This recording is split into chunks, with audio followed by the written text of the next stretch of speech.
I see, I can't lose. No reality where I lose ever. Today is June 1st, 2026, day 152 of the 100 push-up, 100 squat progressive challenge for a year.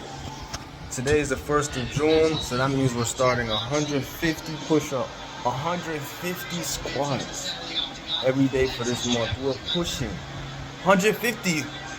You can't do this, I can do this. And we're gonna keep going. Let's go.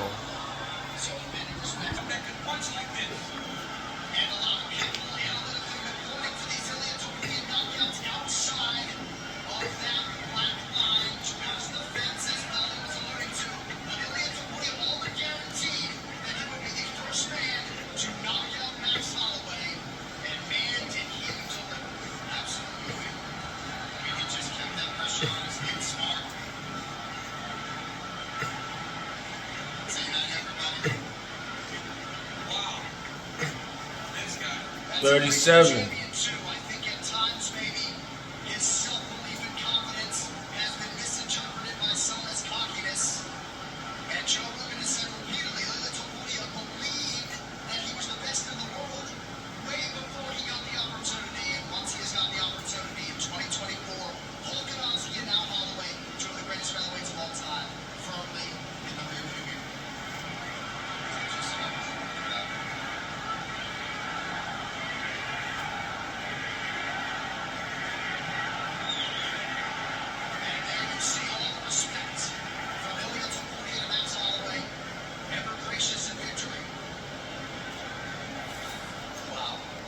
Seven.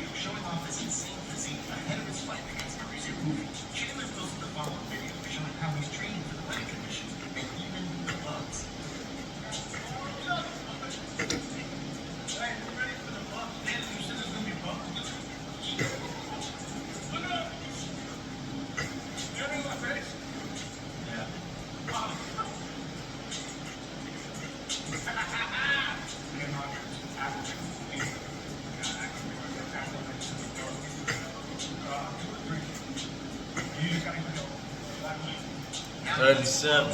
37 times 2. 74. It's being reported that Bogdan Grad, like Dennis Buzuki on August 1st, Grad is currently on a 2-fight losing streak. His most recent loss coming against Luke Riley back in November. He's currently 1-2 in the UFC. As for his opponent, Buzuki, he's also looking at a must-win scenario.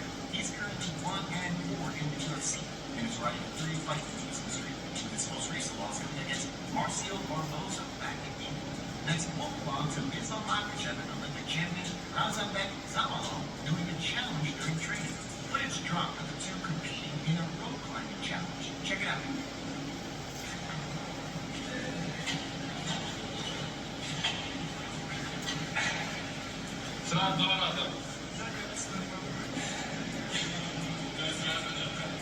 And lastly, we forgot to update you guys on what happened with Grant Hardy. So for those of you who forgot,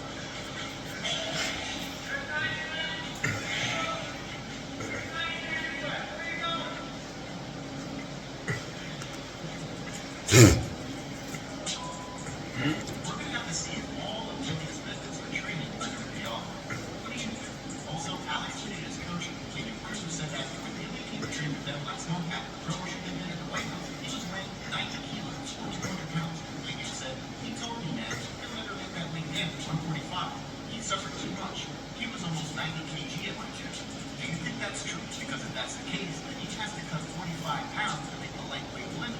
That's only 1 pound less than Hamza had to for his match against Sean Strickland. What do you think? Is he over-exaggerating his weight? And speaking of his weight, Armin Sarukian thinks that Ilya will move up to welterweight after the White House event if the UFC allows him to, because he thinks that if he moves up and loses to Islam, it will be as bad as if he loses to at his own weight class. Here's what Armin had to say. I think Ava the Buddha, if UFC let him move up, he's gonna move up. It's better to fight with Islam than me, because it's a third money, big money, and if he loses to Islam, it's okay, like he move up to weight class, boost to pound for pound. But if you lose me on 155, he's gonna be gone. Pretty interesting take from Armin. And to be quite honest, it sounds like that's exactly how the UFC is thinking about one of their biggest stars right now, Armin Sarukian. Leaks Dana White's plans for next fight. Armin Sarukian was on the street where he didn't chemistry between him and the lead broadcaster John Gooden. So much so they became the first dedicated international commentary team for the UFC. And Hardy's media pivot also gave birth to one of the best pieces of content ever produced for the sport.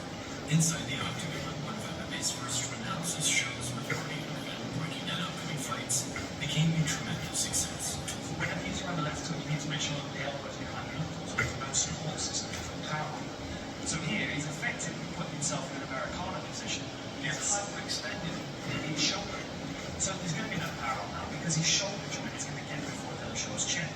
So Dillashaw takes that punch quite cleanly. Garbrandt still in range, feeling like he's landing punches here, so he's going to invest in another one. Steps out to create a bit of space for his right hand. And Dillashaw mates into the punch. From where reviews, Hardy's comeback to competition felt like it was fading away. Even though he never retired, he was so successful as an analyst that his past as a fighter seemed to be growing as an afterthought.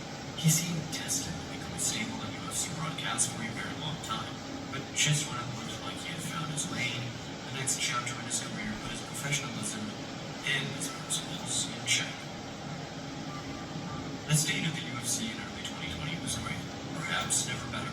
Some of the promotion's biggest and most successful events happened only a few years prior.